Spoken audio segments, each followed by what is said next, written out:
Also the podcast host of Invest in Her and an award-winning producer, author, and TEDx speaker. Our show, Invest in Her, features phenomenal female founders and funders. As you know, women receive less than 2% of venture capital funding.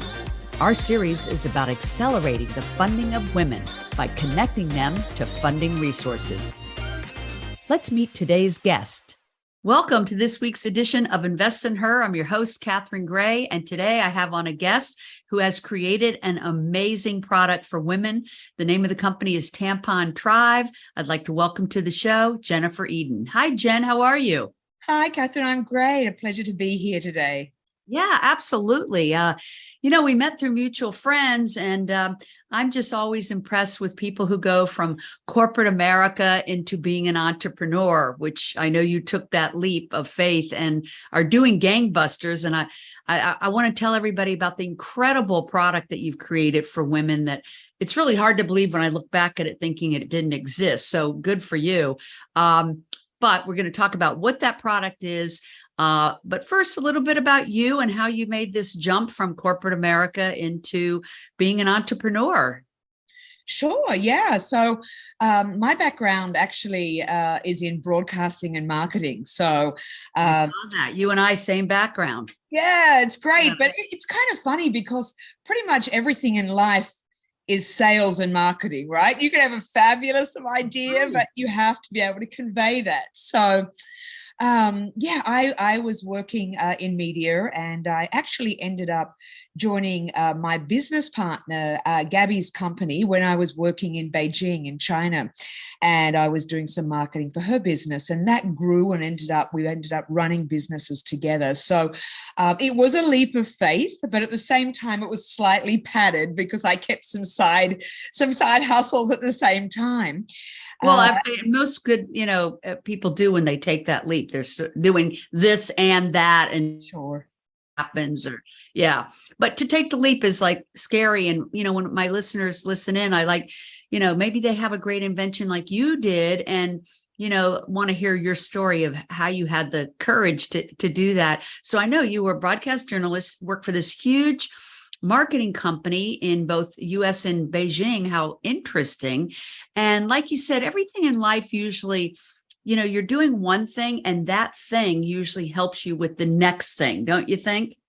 Yeah, totally. I think particularly in any kind of sales marketing role, you learn messaging and audiences. And for me, product development was a pretty natural jump. And I'm also someone, and I think many of us are, who, have had a job since we were 8 years old delivering, newspapers. So for and me, where was that? Where were you at 8 years old? I was in Australia. So I grew up in Sydney, and, my parents were, I wanted to buy a pair of roller skates, true story. And they said, okay, well, you better get a job.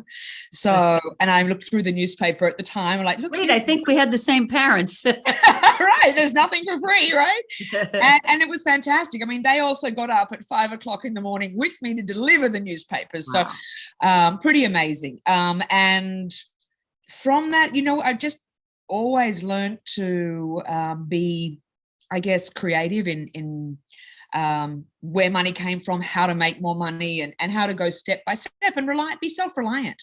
And I've enjoyed that. So that carries with you. I've always had something on the side, and I love that. I like variety and doing different things. So that's where it all started. And they had small businesses too. So I had good role models when it came for making things work, Right. So interesting. Let's talk about the product, because I think it's phenomenal. I never even really thought about it growing up, about, that we're putting these toxic things in our body. So let's talk about Tampon Tribe. How did it start? What is the product? Why should people buy it?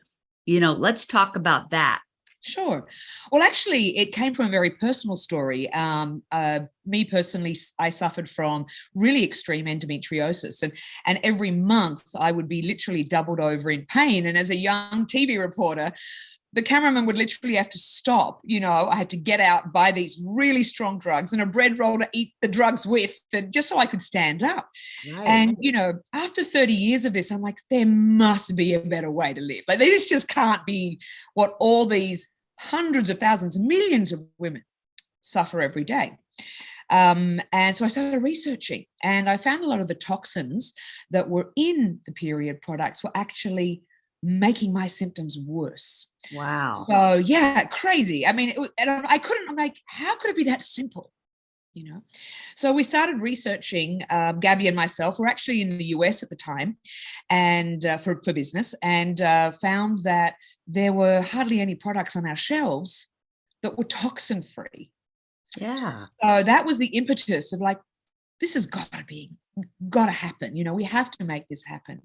And, 10 million women in the US suffer from endometriosis. So it's not just a small fraction, and as we were doing the research, of course, we found that no one wants to put poisons in or on their body. So this huge market opportunity and impact opened up for us. And at the same time, the sustainability revolution was right in front of us, so we thought, how can we also make a product that's sustainable, biodegradable, and plastic free? And that's a big passion of mine. I'm from Australia, and Gabby is from Brazil. And so we grew up on beaches, and we grew up with cleaning the beaches. And we were in Venice, and we saw, plastic tampon applicators in America. You're like, how is this happening on the beach? And 7 billion plastic applicators end up in landfills every year in the US, if tampon applicators. So we put those two very passionate missions together, and we came up with Tampon Tribe. And Tampon Tribe is the only company in the US to only use GOTS and ICEA certified organic cotton in our tampons, pads, and liners, which means no toxins, no chemicals, no GMO crops, and we're also plastic free. So all of the products are wrapped in a biodegradable potato starch film or a paper. We're totally vegan and hypoallergenic. So we've removed everything that could have been impacting hormonal balances and endocrine systems in bodies. And for me, as soon as I made a switch, it's hard to believe, 0 symptoms. And I was just dumbfounded. I'm like, this cannot be happening. It couldn't. How is it that easy? So, and I think a lot of people aren't aware that your product is out there yet. I mean, I imagine that that's where you're growing it to, is to get this awareness, to have it available everywhere to everyone. I love that we're talking about it because it's so important to the health of everyone. And I just feel like, gosh, if people were aware of this, they wouldn't even be buying those other products. Like, Well, that's the thing, period products is a totally unregulated industry, which is mind-blowing, right? Because you assume that if a product's sitting on a shelf, then it's safe. Right. You would think, It's not.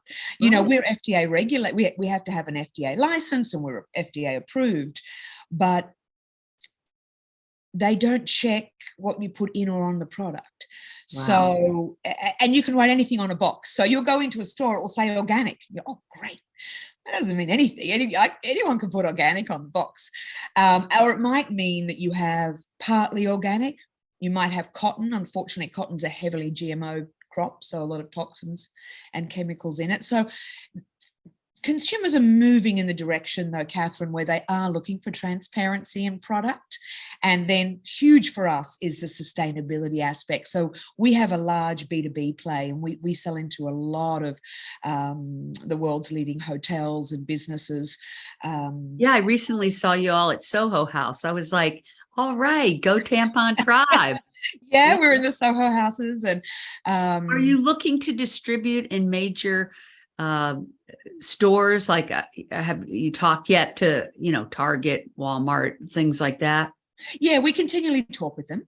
The difference in being how fast their consumer base is moving towards sustainability and totally organic. So we're in a lot of the larger natural food stores, the New Seasons Market, New Leaf, Berkeley Bowl. We're in about 300 independent stores as well. What about Whole Foods? Oh, well, Whole Foods is a little different in terms of how they buy and shelve products. We have spoken with them a few times in the past, and we'll continue that conversation. Yeah, I would think there's like healthy grocery stores would be. Yeah, it's more, they're more of a hybrid model. So they do have some lines that are similar to ours, some that are the hybrid, so slightly organic, not plastic free, but getting there. So as consumer demand changes, we've spoken with Target, for example, in August, and I've been speaking with their buyer for years. They're like, we're almost there, Jen. The consumer's getting there. Like, it moved from no one even thinking about organic to now partly organic to now sustainable to now what's in the product. And it's funny because social media contributes a lot to that as well.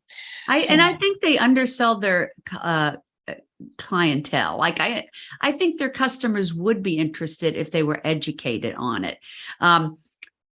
I tell everyone every week, and I'm grateful for the people that tune into the show to find out, what are the resources that they could be taking advantage of. And one of the things that I tell women every week, that everyone, when they can, to become an angel investor, because this is the kind of companies they could be investing in that will make such an impact on the society.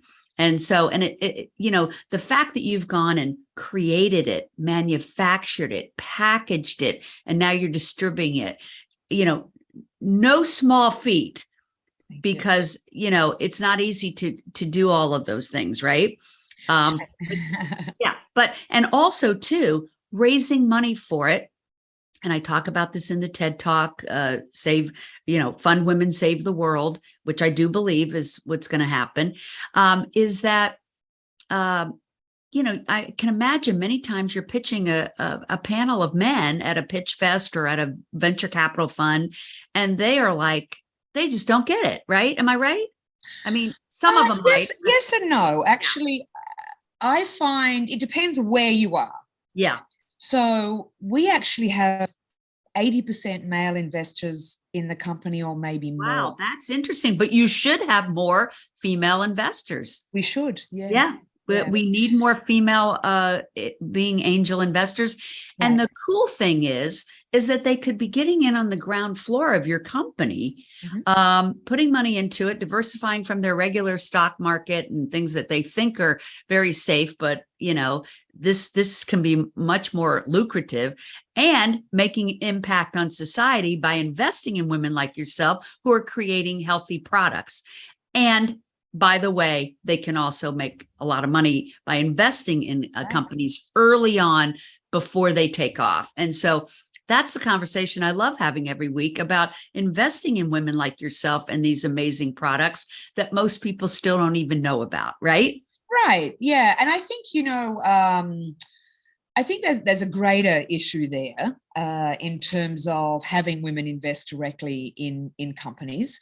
And I think there are, what were the recent statistics that just came out? Unfortunately, last year, the number of women-led companies invested in is dropped from the year before. There's a huge picture there. I find that often when we pitch, we're cash flow positive. So, we have a positive EBITDA, which is a fantastic achievement that we're proud of. Yeah. And we've had, an average annual growth of 486%. So we have huge metrics to back us up. And we're proud, it's hard work. You were talking about earlier starting the business, we were doing everything that first year. I even had an apartment with a rooftop. And during summer, we'd sleep out on the rooftop, rent out the 2 bedrooms in the apartment. You're doing all these crazy things to make the company start, and delivering pizzas at night, and, all these things with pleasure, though. Like, it's a funny thing. You're like, well, I'm building the company and I'm doing this.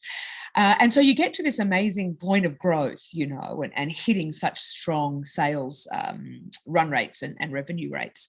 But then the next hurdle is the investment, and with that investment to expedite growth. So I think, yes, welcoming women as investors to come into the investment market is one huge thing, and then trying to shift that percentage, which I think is 1.5%.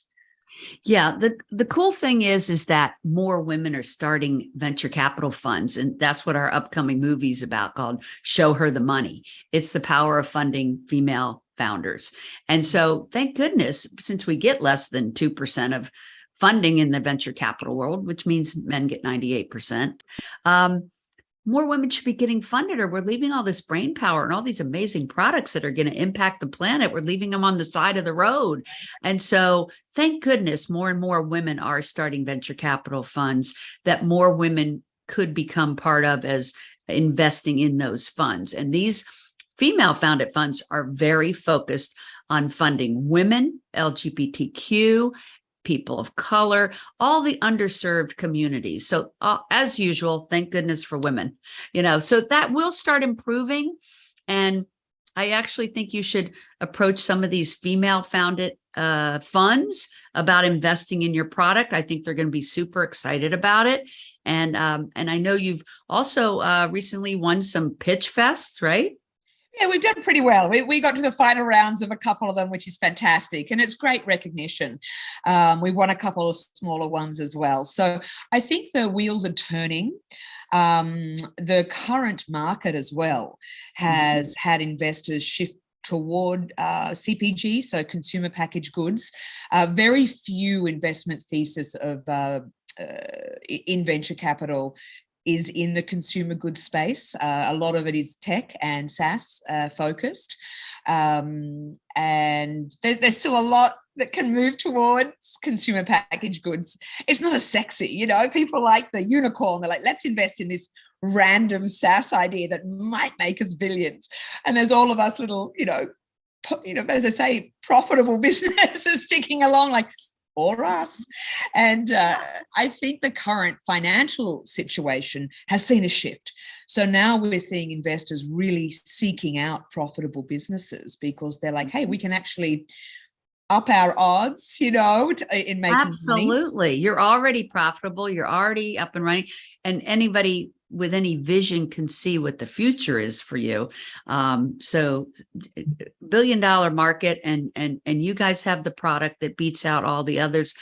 Bravo to you for dedicating yourself to this. And there's nothing better than being an entrepreneur that's super passionate about what they're doing. Like you said, it is not an easy road, but it is a really exciting and amazing road. And the future is, the sky is the limit for sure. So how can people get a hold of you if they want to learn more? Maybe they want to invest.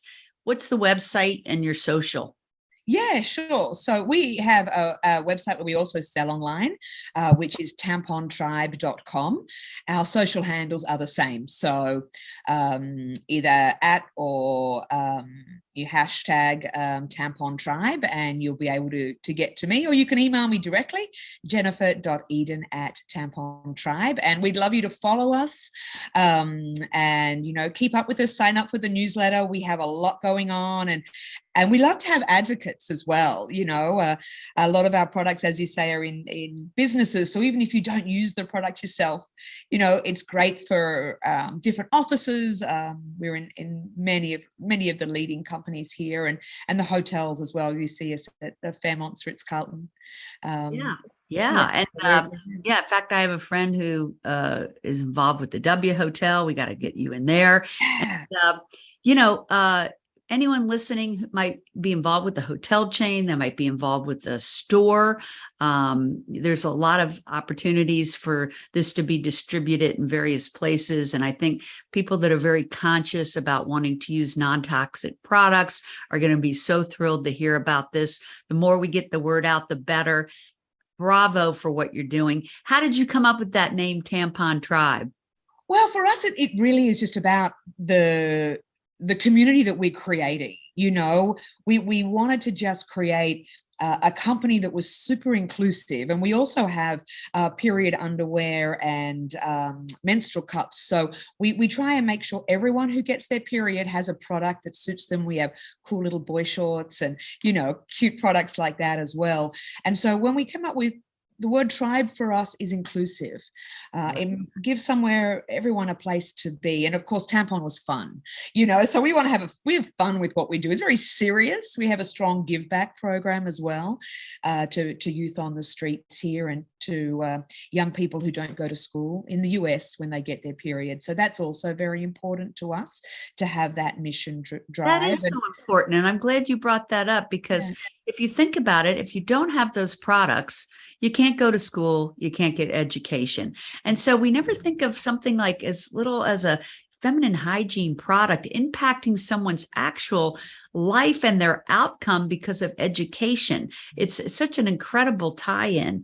I know our cousin did a film about this, about in other countries where little girls who don't have those products, it affects their whole life. They can't go to school, then they get married off and whatnot.